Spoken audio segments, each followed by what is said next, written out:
Hello everyone, Mike Arnold here, co-founder of Pat Trading Partners along Bob. Again, super fast update, internet issues today.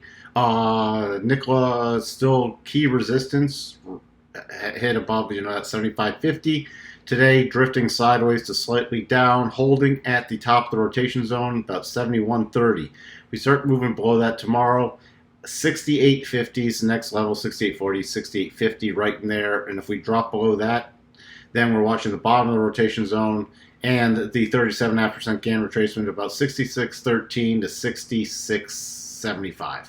So those are all your key support levels. If we do start breaking below here, I'm going to start watching for the bigger pullback, just because it couldn't sustain this breakout and it couldn't sustain the rotation zone. So I'm going to be watching the other side, just like if you check out the Tesla daily video today, just for the concept of what happens, what we're watching for, that hit the bottom of the rotation zone and rotated up strongly. So we'd start watching that on the 4-hour daily chart. Let's look at our levels. So again, that 68.50 area to 68.98, 69, that's key support also on the daily. So that's going to be strong support because you got the rotation zone, you got this other significant level. So again, if we do drop below that, start watching for the other side of the rotation zone. If we drop below that, 63, and then major support on the dailies now coming in all the way down at about 58.24.